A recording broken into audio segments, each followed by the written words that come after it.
Up next, a discussion with David Mullins, WFSU's general manager and host of Tally Benchwarmers, with an excerpt from our sports podcast. Hello, David. Hey, Jason, how are you? I'm doing well. How are you? I'm okay today. Yeah, are you doing better after that loss that Florida State experienced this past weekend? It was pretty devastating, honestly, to watch. I am doing better today. I'm a few days removed from really, it was a huge upset. FSU was a 7-point favorite going into the game, but we knew that Virginia had a high-power offense, and they showed it, right? Yep, they absolutely did. I mean, and being fair, we took them to the very end. We fought until the bitter end, double overtime. It was truly the last play of the game that ended the game, and there were about 5,000 students ready just to rush the field, and they did. Probably before the players had a chance to even begin to get up off the field. It was crazy. Yeah, I believe on this week's episode of Tally Benchwarmers, which we'll get into, it was you or Eric that said that their 12th man really showed up on the field this past game. Yeah, the 12th man, obviously the reference to the crowd at a football game or any sporting event, but yeah, the crowd, and particularly on that second overtime when FSU was facing going into the end zone where the student section was. That just made for a wild finish to that game. If you were an objective observer to football, and obviously for those of us here in Tallahassee, most of us that are FSU fans, we're not objective, but a fantastic football game. Yeah, it was a good football game. Mm-hmm. Tally Benchwarmers. But let's talk about Tally Benchwarmers. Of course, we love So, David, for the members of our radio audience that might not know, can you tell us what is Tally Benchwarmers? Tally Benchwarmers is a weekly sports podcast that we began here at WFSU last football season, the football season of 2024. It was my idea. I came up with it. And I said, hey, guys, why don't we do a sports podcast? And I guess maybe since I'm the boss, everybody said, okay, sure, let's try it.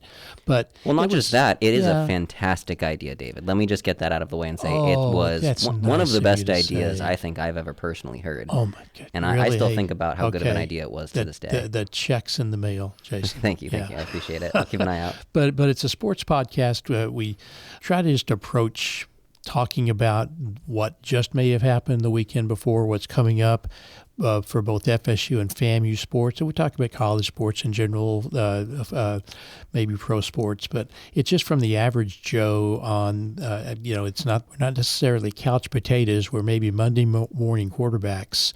But myself, Eric Carter, we've had other folks from the staff here at WFSU who love sports, and we just kind of sit around for a half hour or so and just you guys are having the water cooler talk. Water cooler talk, exactly right. Yeah, and so it's right now it's mostly you and Eric, but we have had a kind of rotating roster. We have on the bench, which is fantastic. Just to hear all the voices from WFSU and how passionate they are about local sports. So what can people look forward to this season on Tally Benchwarmers? Well, we hope that the folks who are FSU fans can look forward to us talking about maybe 6 or 7 or at least more wins of this season, maybe more than that. But we have fun.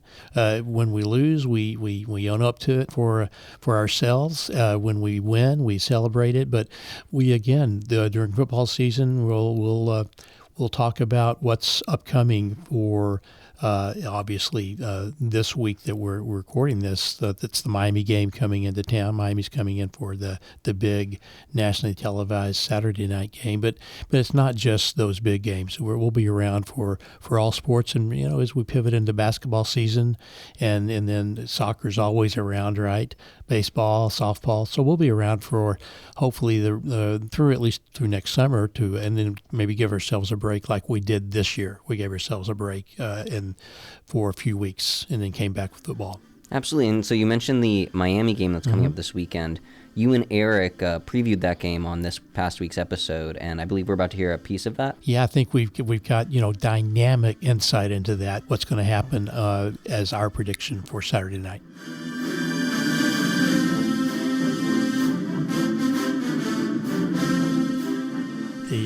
The other team that is not, I guess maybe not surprising everybody, Vanderbilt. Yes. With their continued wins, it jumped to 16, and because of that game and the Alabama game day is not happening here. But Vandy, really solid. They've been building a program quietly. But the one thing we want to ponder, I think, right now is. That war chant says that something war else. chant, that war chant makes my it just makes me I'm kind of rotating in my chair right now, folks. So we do have, even coming off the loss, our Seminoles have a big game coming up. Yes, indeed. Saturday night. It's gonna be game day here. Yes. We knew that they had announced game day on ESPN last weekend. Everything we were all set. We were ready. Yes. And then, of course, the loss on Friday, and then that upset over Georgia, and the fact that I've got a friend here that went to Vanderbilt, and I think graduated from Vanderbilt, and I told her, I said, man, you guys stole our game day because of your victory. Now they're going to Tuscaloosa. But anyway, Saturday, even with that game day here, Saturday is going to be an exciting day in Tallahassee. Doak at the dark. Yeah. Under the lights. Under the lights, 7 or 7:30. 7:30. I'm guessing that's going to be the prime ESPN game, as well it should. Yes. Yeah, because even though it's not considered game day worthy. Miami, it's FSU, a rivalry. It's a rivalry, and Miami is Miami dropped to third now. They were second. Now they dropped to third. Well, they were off last week. Yeah, and that Oregon victory Absolutely. is what jumped them to number 2. But it's going to be electric. Love it. Yeah. Now, me being a realist, we beat Miami. I don't want it to catapult us into the top 10. It will, though. I know, but I don't want it to catapult us into the top 10 because, like I said, deservingly, in my opinion, I don't think Miami is actually worthy of a top 3 seed. Of a 2 or 3? Yeah. They beat Notre Dame, yes. They beat the Gators, yes. They beat USF. But, so you could say, looking at then the records of those 2, what you could consider big games. Yeah, Notre Dame actually, I guess now they're 2-2. They had a big win this weekend, but Notre Dame is not the Notre Dame of old. Well, unless you work for NBC, then probably they're back. and it's their national championship bound, probably. But so you make a good point. And watching that Gator game, the Gator defense really stymied them. Yes, and so hopefully we can take a few lessons from that and release the dogs on Carson Beck and on their receivers. Yes. And, let's see what happens. Yes. You can hear more of that conversation on our podcast, Tally Benchwarmers, available on all platforms.